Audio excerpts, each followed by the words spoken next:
The advent of artificial intelligence is a prospect that holds huge promise and peril for humanity. On the one hand, think of all the advances that sentient machines could make for us.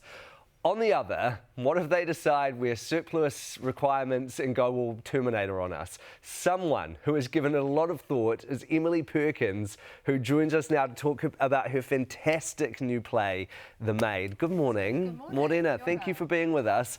Congratulations, by the way. Your baby is almost out into the world. Yes, it opens next week at Auckland Theatre Is Company. that slightly terrifying or is it exciting? It's both. I mean, it's definitely nerve-wracking because there's something about having, a play such a live experience and you know how people are receiving it in the moment. But it's so exciting too because there's a great team involved. I think theatrically it's going to be really dynamic and, exciting to watch.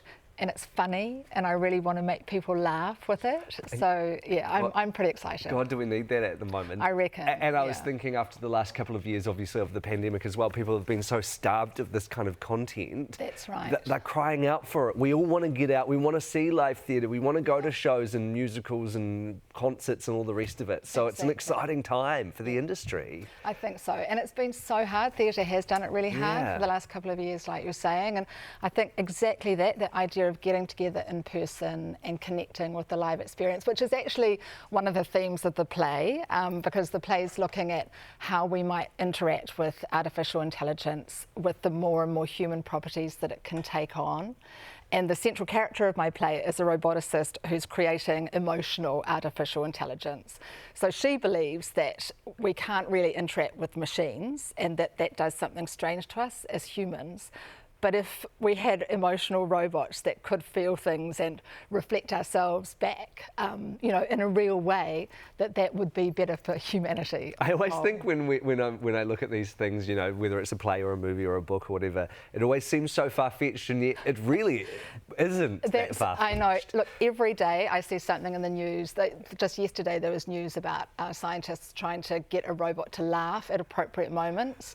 And so there's a character in my play who's like the perfect cyborg, and all she can feel is happiness. So I'm having fun with those ideas about our values around emotions too, and the idea that if all you could feel was happiness, that actually might not be ideal. It might give rise to a few problems. Tell us about where the idea for this came from, because it's been in the works for a wee while. Yeah, I have been working on it for a few years, since before COVID, and I was just so intrigued about this relationship between humans and robots, and I thought it was inherently dramatic and theatrical and kind of funny and also a little bit sinister at the same time.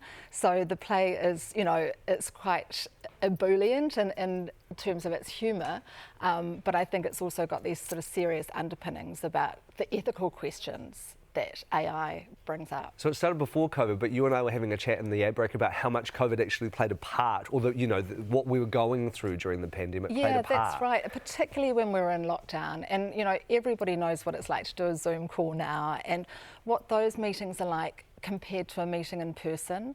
You feel like you're looking at each other through the screen, but you're actually not really making eye contact. And so that was something that really influenced my thinking about the play and just about how important it is to be with people in a real way. You're a trained actor yourself, and you've been obviously sitting in rehearsals. Do you get a little bit of itchy feet? Are you No, I'm just so happy to sit back? I am so in awe of the cast, and I'm so grateful for what they do. I mean, they are brave and risk-taking, and they're amazing performers in this. And they've brought so much to it. They're really funny, really lively. I think physically, it's really dynamic, exciting production. So no, I'm much better in the writer's seat than in the actor's hand it off role, and let them do their thing. Sure. It is an amazing cast. It opens next week. Yes, it does. So there are previews on Tuesday and Wednesday, and then opening nights next Thursday, the 22nd. Brilliant. ASB Waterfront Theatre open until the 8th of October. You can find out tickets and info at atc.co.nz.